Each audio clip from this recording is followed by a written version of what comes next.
Hola, bienvenidos a Socialarte Caracolitos. Hoy estaremos hablando sobre los 100 años de Leica, una bellísima exposición en el marco de Foto España 2017. Se llama Con los ojos bien abiertos. Y para eso estamos acompañados de José Antonio Queiros, un gran amigo y un gran fotógrafo. Bienvenido, José Antonio. Gracias, Arturo, por esta oportunidad de estar con ustedes de ahora en adelante. Y bueno, para mí es un honor y haber estado acompañado de tu persona en esta excelente exposición que vamos a darle un pequeño paseo. Claro que sí, vamos a hacer un pequeño paseo, pero primero vamos a presentar el canal. No se lo pierdan. Ya venimos. Ya venimos.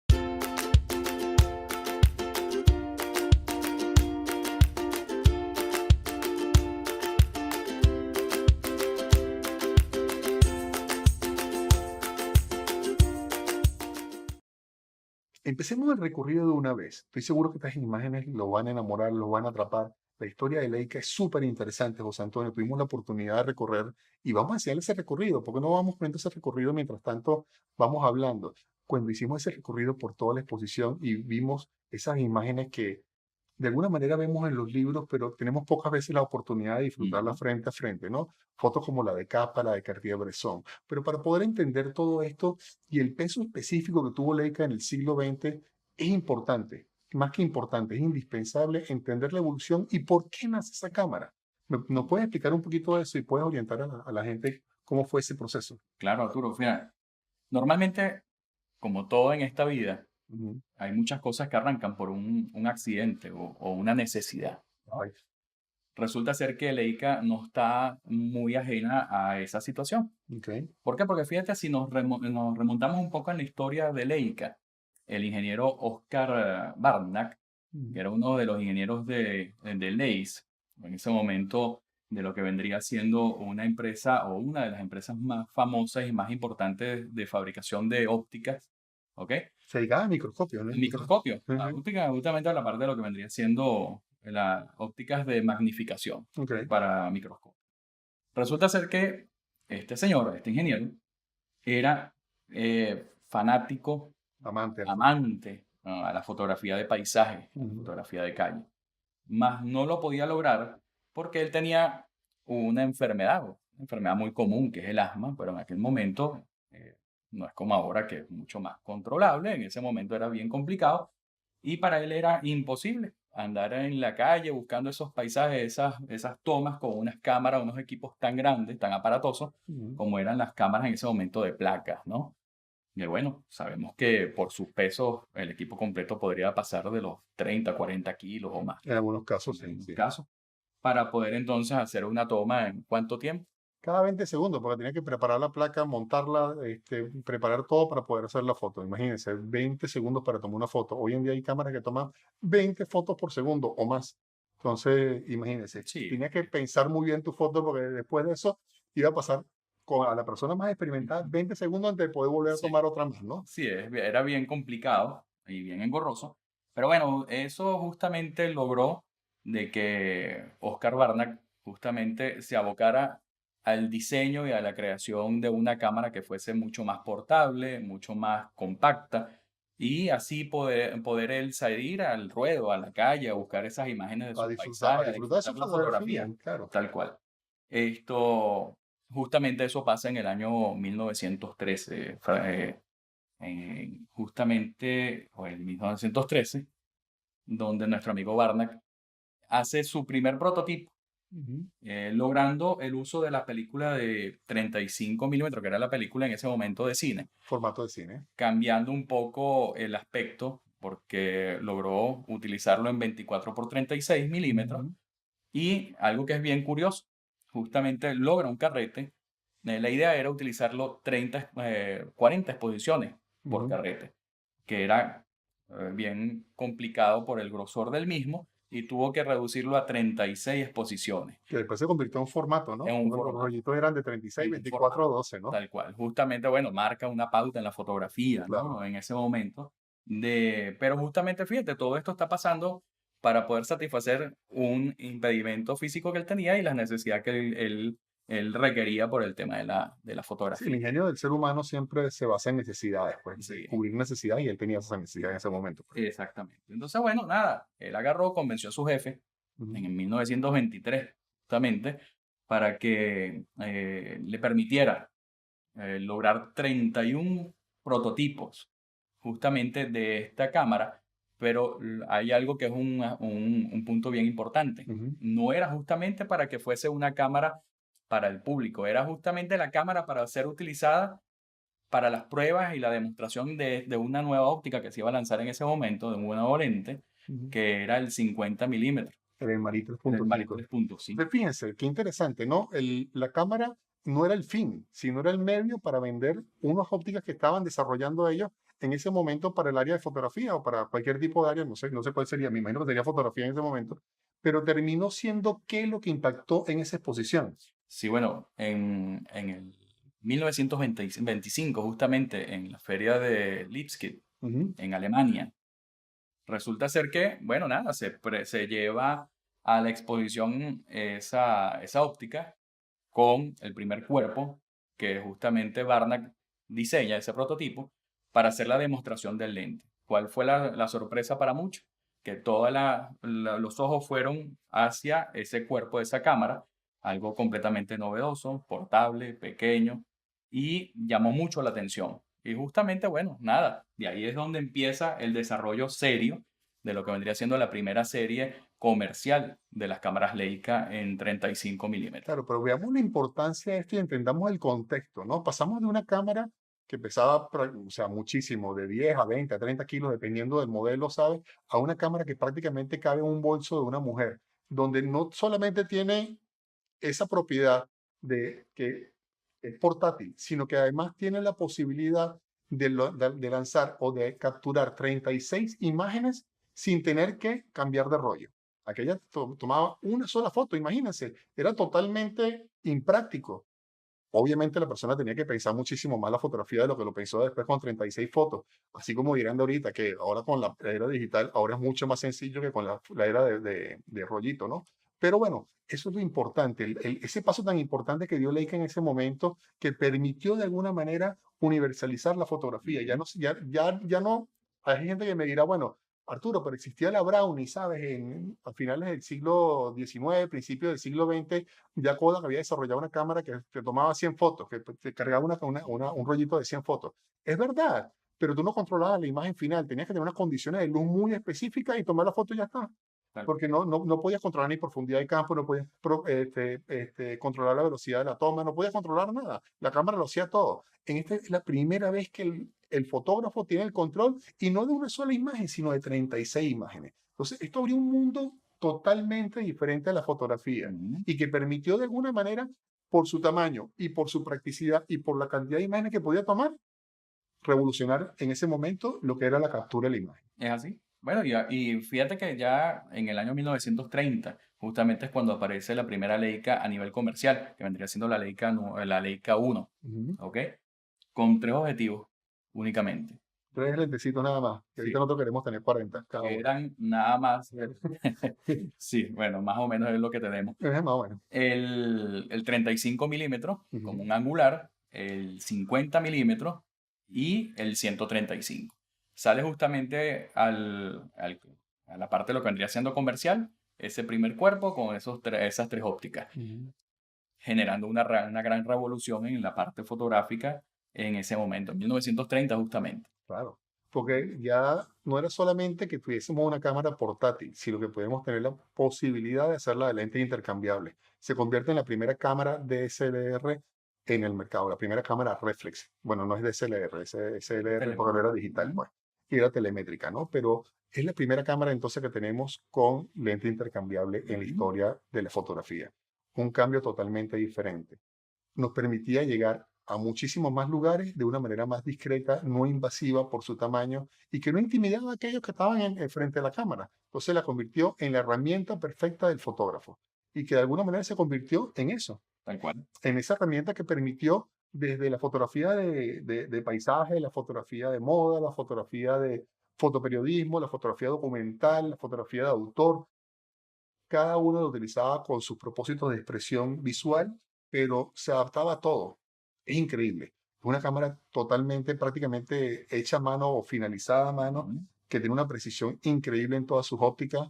Y eso, bueno, eso costaba dinero, pero en ese momento era una cámara no, quizás no era tan económico, pero era accesible porque te permitía que todo el mundo pudiera accesar de alguna manera a la fotografía como tal, ¿no? Sí. ¿Sabes que hay un dato curioso? Que hay mucha Ujú, gente que de repente, por desconocimiento un poco de la historia, que dice que se encuentran con algunas Leicas fabricadas fuera de Alemania. Normalmente fueron fabricadas en Rusia, hay otras en Canadá también, ¿no? tengo Y en entendido. Canadá. Y mucha gente decía, bueno, no, no eran las Leicas originales ni nada por el estilo. No, resulta ser que no fue así, sino que justamente en plena guerra mundial, la Segunda Guerra Mundial, Alemania empieza a hacer una pequeña encuesta sobre las empresas que estaban funcionando en ese momento, eh, para darle una categoría, si eran o no eran necesarias para lo que vendría siendo el apoyo en ese momento al tema bélico, A propósito de la guerra. al propósito de lo que vendría siendo de la guerra. Ujú. Y determinaron de que supuestamente una fábrica de cámaras no era necesaria para la guerra. Y fue ordenada su cierre temporal. Lógicamente, después de la guerra, Ujú. eh, Leica vuelve a abrir sus puertas Se reinstala en Alemania. en Alemania, tal cual, en sus mismas instalaciones y todo, justamente convirtiéndose en una de las empresas que más generaba empleos en Alemania para la fecha. Llegó a tener a más de 4.000 trabajadores Imagínate tú que en esa época era muchísima era gente mucha gente para una mucha gente. fábrica. Y sobre todo una fábrica de cámaras, ¿no? Ujú. Que no tenía, a todo el mundo no tenía acceso a ellas. Es Bueno. así. Bueno, nada, vamos a empezar ahora con este recorrido sobre las imágenes que han hecho famosa a Leica y a sus fotógrafos, obviamente. Vamos a empezar a ver fotos de Henri Cartier-Bresson, de Robert Capa, de Gilden, de muchísimos. Bueno, quisiera presentar, hay unas fotos espectaculares de Araki, pero Sí. no las podemos presentar porque creo que no censurarían el video, pero el trabajo de él sobre el amor a Leica, hizo un trabajo bellísimo. No dejen de buscarlo si pueden y revísenlo. No lo vamos a poner aquí en el video porque obviamente es el trabajo de Araki. El que conoce un poquito de Araki sabrá que se trata de fotografía un poquito fuerte, pero tiene una belleza y una poética única, de verdad. Vale la pena que lo revisen. Pero volviendo al tema, vamos a pasar por todos esos géneros que de alguna manera Leica en su exposición determina y secciona los diferentes tipos de fotógrafos y las imágenes que tomaron Ujú, durante claro. estos 100 años, ¿no? Entonces, desde el fotoperiodismo, desde la fotografía conceptual, de la fotografía de autor, la fotografía humanista, todo este tipo de fotografía que, hasta la de moda, pues que obviamente la gente dirá, bueno, pero Leica hace moda, sí, Leica hizo moda, Claro que hizo. hizo trabajo bellísimo en moda, ¿no? Ujú. Obviamente hoy hay cámaras hoy que son un poquito más aptas o más acordes a eso, pero siguen habiendo fotógrafos que utilizan Leica para hacer Sí, moda. claro. Y yo los he visto personalmente aquí en España y en Europa, sobre todo se ve con mucha frecuencia, ¿no? Entonces, pero nada, vamos a empezar con ese recorrido a través de la historia de Leica y vamos a ver esas imágenes y vamos a ir narrando un poquito mientras estamos viendo esas imágenes, ¿sí? Hablar de toda la exposición y de todos los fotógrafos nos llevarían, no sé, ¿cuánto? 20, 30 programas de por lo menos una hora. Es demasiado tiempo, Mínimo, ¿no? sí. Porque analizar cada una de esas imágenes es increíble, ¿no? Lleva tiempo. Y sobre todo cada uno de esos géneros. Entonces nos vamos a centrar quizás en lo que más peso específico Ujú. tuvo Leica durante ese siglo XX, ¿no? Donde tuvo la gran fortaleza.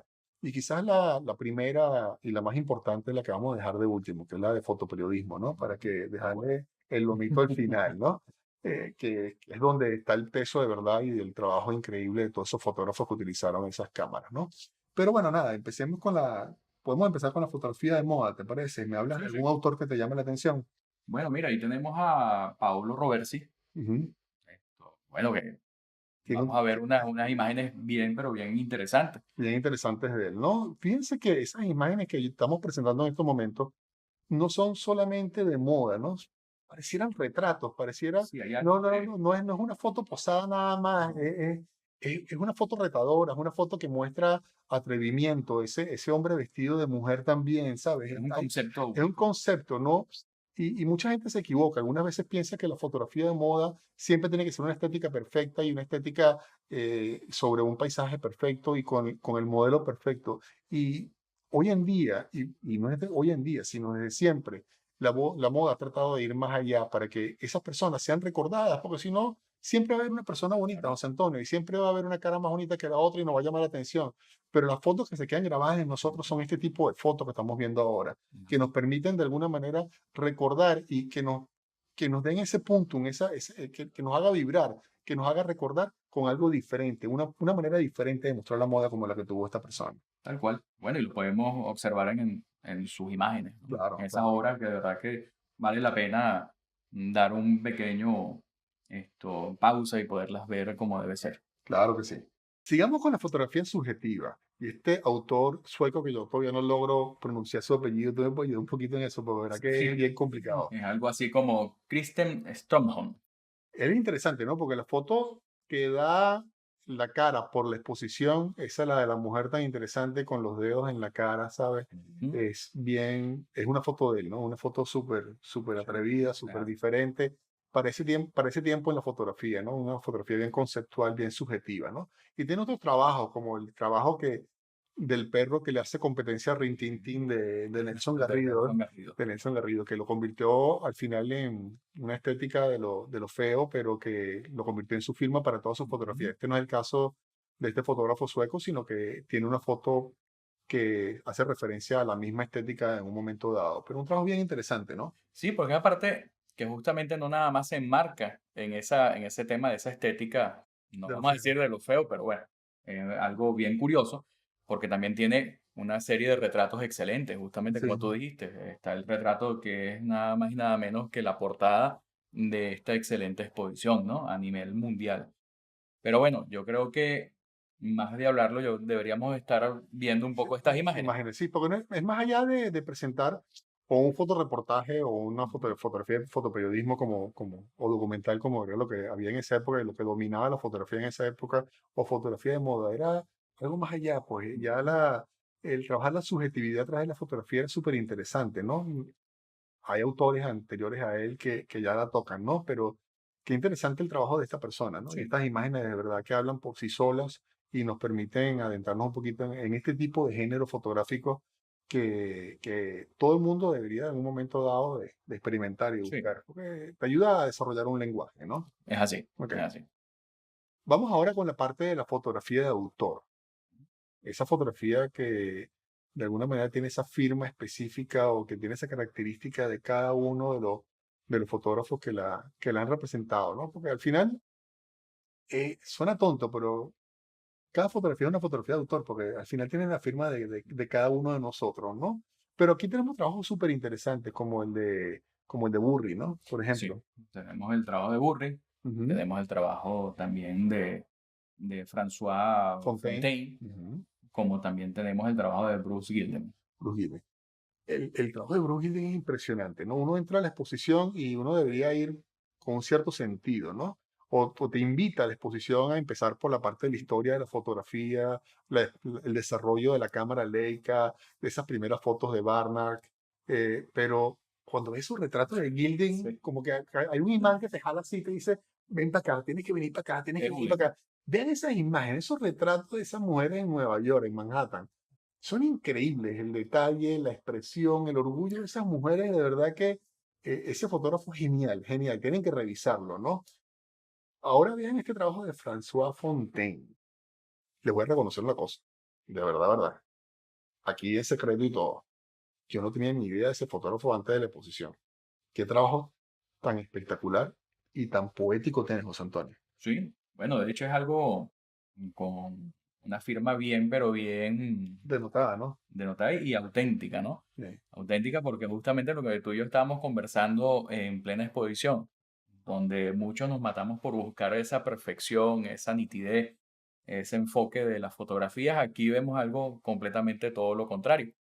Sí, yo creo que ese hombre, si le sale una foto enfocada, dice, esto no me gusta. Sí, cambia el equipo, Definitivamente. eso no sirve. El equipo no me sirve, está fallando, ¿no? Toda la estética es basada en eso. Cómo crea esa magia y ese halo de misterio, de seducción, todo a través Es así, del desenfoque, ¿no? ¿no? Y había algo que es bien interesante, que llamaba mucho la atención.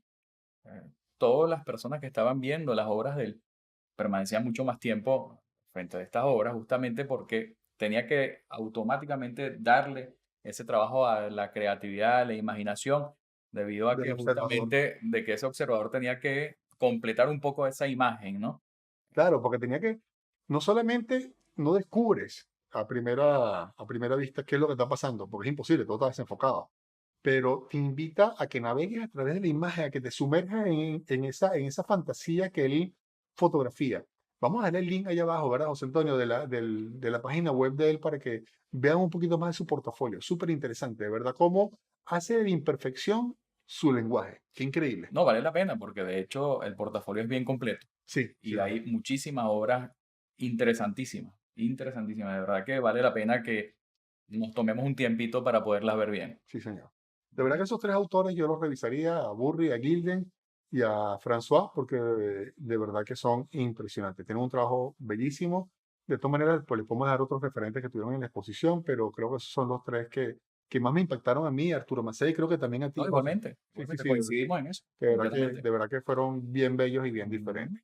Bueno, pero no podemos cerrar esto sin hablar de lo que es la estrella de la fotografía en Leica, ¿no? Que es Sí, el señor. fotoperiodismo, ¿no?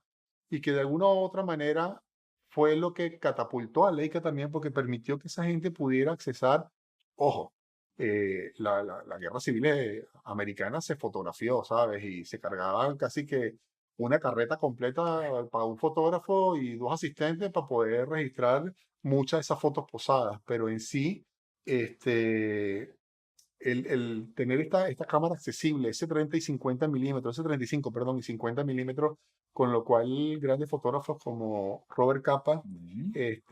registran no solo la guerra mundial, sino la guerra civil española, ¿no? Es así. Bueno, de Eh, hecho, el- nosotros nos paseamos por toda esta excelente exposición ujú, y, bueno, coincidimos Arturo y yo en tomar de todo este universo de excelentes fotógrafos, porque todos son excelentes, ujú. a tres de ellos, justamente porque de una manera u otra tienen una injerencia directa en En la en historia. la historia del mundo. Eh, Estamos coordinados en la historia del mundo, ¿no? Y de hecho, estos fotógrafos son como Robert Capa, Son referentes mundiales. Alberto Corda Ujú. y Henry Cartier-Bresson.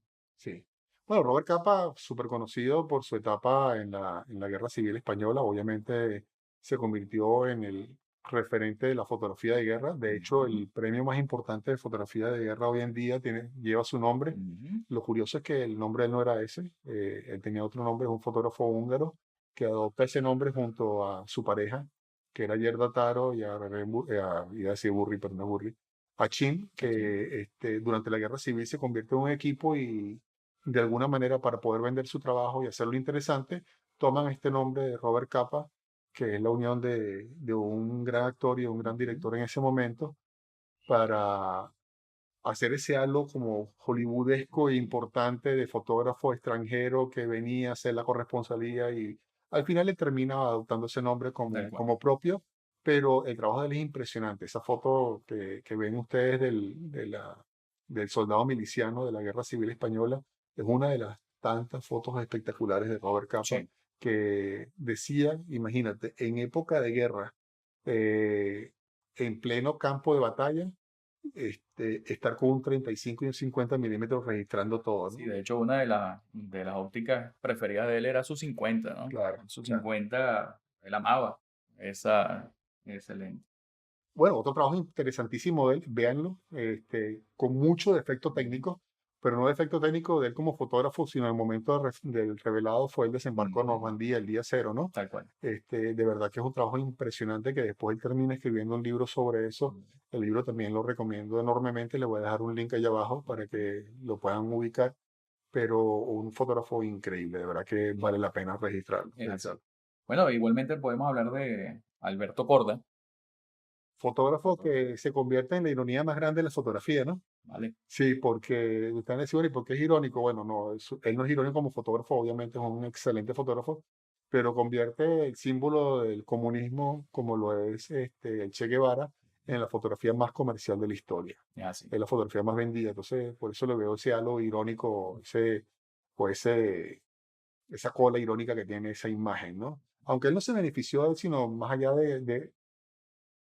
tener el renombre de haberla tomado, porque él vende los derechos a esa imagen a un empresario italiano, ¿no? Pero la foto es interesante porque no solamente muestran la foto final, sino que muestran la secuencia de fotos que él tuvo que tomar. La hoja de contactos La que hoja de está contacto al lado de la obra es es espectacular. espectacular, ¿sabes? Te deleitas cómo, porque esa hoja de contacto de alguna manera te permite moverte con él dentro de la imagen y te dice cómo fue su movimiento y cómo logró esa imagen. Es tan Tal cual. importante eso.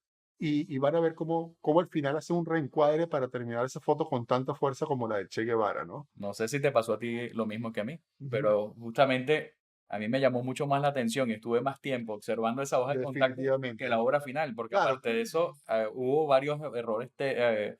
de previos a justamente a la toma final que son interesantes, ¿no? Claro. Son Me bien imagino que buenos. habrá visto, mira, tengo un contraluz, no me conviene, Sí, este ángulo no me conviene, se me atravesó otra persona, pasaron miles de cosas, no tenía el cigarro en la posición adecuada, pasaron miles de cosas y al final logra su imagen perfecta. Pero ahí es donde vemos que qué importante es no conformarse con la primera tal cual. imagen, ¿no? Y cómo hacer ese recorrido para Ujú. poder obtener esa imagen que en verdad deseamos, ¿no? Bueno, también hay que hablar un poco sobre él. No nada más él hizo esa fotografía, él tiene un registro fotográfico de la Revolución Cubana Claro, dentro y fuera de Cuba, importantísimo. muy, pero muy importante, ¿ok? Ujú, sí, Que es esto y bien completo, sí, sí. y bien completo. Bueno, igualmente tenemos con ellos a Ujú. Henri Cartier-Bresson. ¿Cómo no hablar del padre de la fotografía moderna? Y Ya, lo sí. vuelvo a repetir. ¿Cómo no hablar del padre de la fotografía moderna? Hablar de la fotografía y no hablar de Enrique Cartier-Bresson es como obviar parte de la historia. Es un referente para todo fotógrafo que haya analizado o le guste la fotografía de calle, el fotoperiodismo. De verdad que él, con su visión, su composición, su estética, que se veía detrás de Ujú. cada una de sus imágenes, esas imágenes que podían estar o muy simples, con componentes muy básicos para comunicar algo muy directo, como sobrecargadas, pero donde te pones a revisar cada una de esas fotos, José Antonio, y no consigues nada que sobre ni que falte. O sea, es increíble la visión de esa persona, ¿no? Sí. Él es un fotógrafo No, francés. acuérdate que él siempre se basaba en su lema, que eran sus tres máximas, que era utilizar la cabeza, el ojo y el corazón para lograr esa imagen, Cuando las alineaba, lograba la imagen la imagen perfecta. perfecta. De verdad que sí, es un fotógrafo que nos enseñó a tener paciencia, a esperar el momento adecuado, a ver más allá de la simple captura, pues. Y eso le convirtió en, de verdad, en un referente para todo el mundo de la fotografía.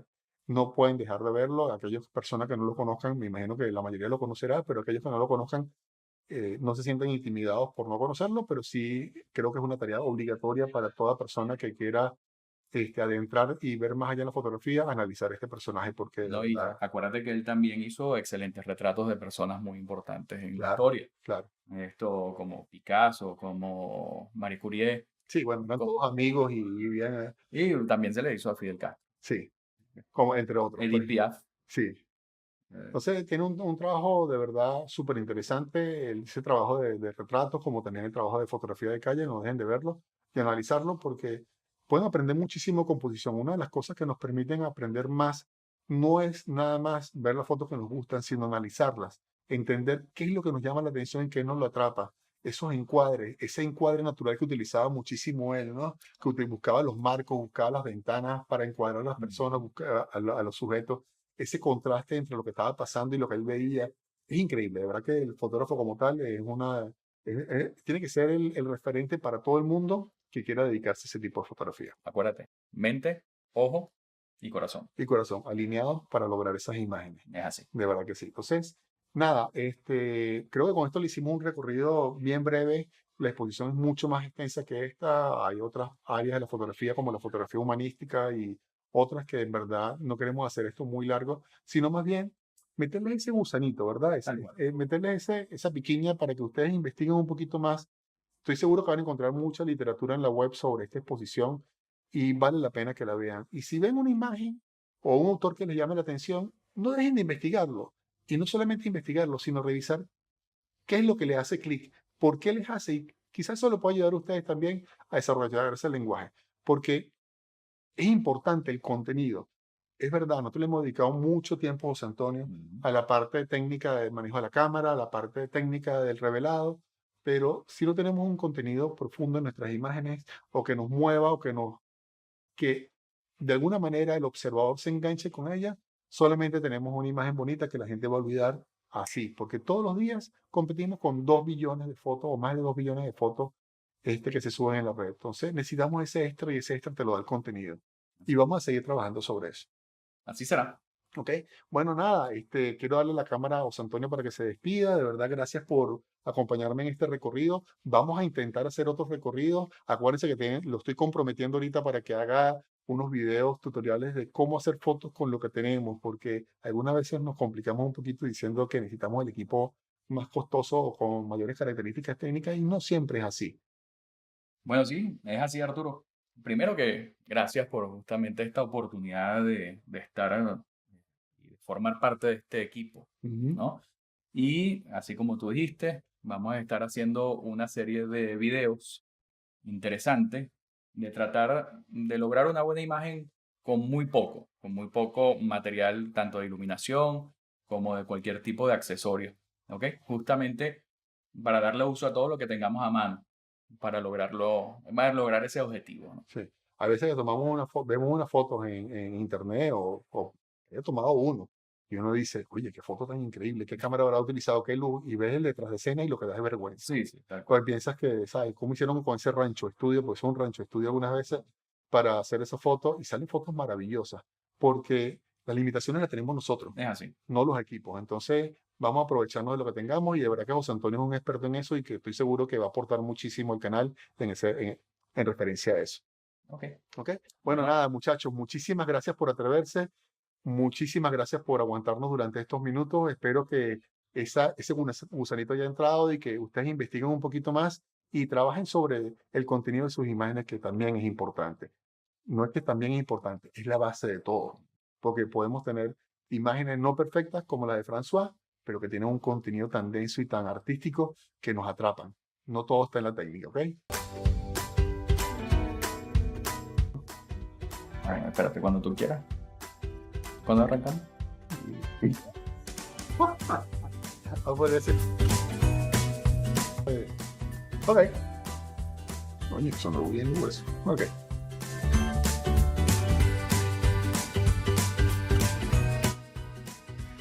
Hola, bienvenidos a Social Arte Caracolitos. Hoy estaremos hablando sobre... ¿Qué coño vamos a estar? Con los ojos bien abiertos, ¿no? Ok, ok. Sí.